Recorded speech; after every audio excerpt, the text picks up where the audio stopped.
देखिए और এটা না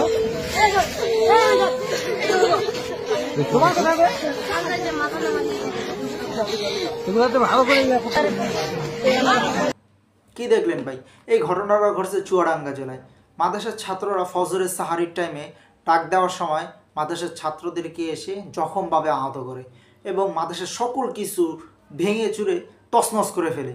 শুধু এইটাই নয়, এই কয়েকদিন আগে ভোলা জেলায় মাদ্রাসার ইফতার মাহফিলের সময় বিএনপির নেতাকে দাওয়াত না দেওয়ায় বিএনপির নেতারা তাদের দলবল নিয়ে এসে সাঙ্গপাঙ্গ নিয়ে এসে ইফতার পার্টি করতে দেয় না, পুরা ইফতারটাকে তারা নষ্ট করে ফেলছে।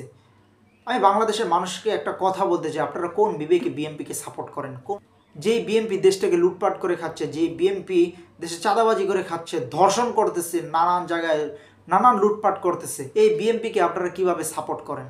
আমার মাথায় ধরে না। আপনাদের কি ন্যূনতম জ্ঞান বুদ্ধি নেই? যারা দেশের নক্ষত্র, যারা দেশের মুখ উজ্জ্বল করবে, যারা দেশটাকে আলোয় আলোকিত করবে, সেই সমস্ত ছাত্রদেরকে এইভাবে জখম অবস্থা করতেছে। যারা ইফতার পার্টির ভিতরে, ইফতার মাহফিলের ভিতরে তারা ইফতার করতে দেয় না, তাদেরকে দাওয়াত না দেওয়ায়, এই অবস্থাগুলো তো আওয়ামী লীগও কখনো করে নাই। তাহলে চিন্তা করেন যে তারা কতটা নিকৃষ্ট বিএনপি। বাংলাদেশের মানুষদের একটা কথা বলতে চাই, যে পৃথিবীর ভিতরে ফেরাউনও আসছে, সেও কিন্তু পৃথিবীর থেকে বিদায় হয়েছে। কিভাবে বিদায় হয়েছে সেটা কিন্তু আপনারা ভালো করে জানেন। আবু জাহেলও আসছে, সেও কিন্তু বিদায় হয়েছে। নমরুদ আসছে, সেও কিন্তু বিদায় হয়েছে। ফেসিড সরকার আসছে, সেও কিন্তু বিদায় হয়েছে, সেটা কিন্তু আপনারা নিজের চোখেই দেখছেন।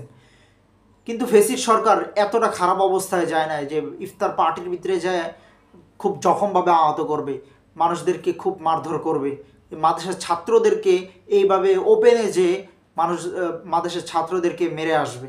তো আপনাদের একটা কথা বলতেছি, আপনাদের অবস্থাটা ফেসিড সরকারের চেয়েও খুব খারাপ অবস্থা হবে। ফেসিড সরকার তো বাংলাদেশতে পালানোর জন্য একটা জায়গা পাইছে, আপনাদের তো কোনো জায়গা নাই। আপনাদের জায়গা 3 হাত মাটির নিচে হবে, কথাটা মনে রেখেন।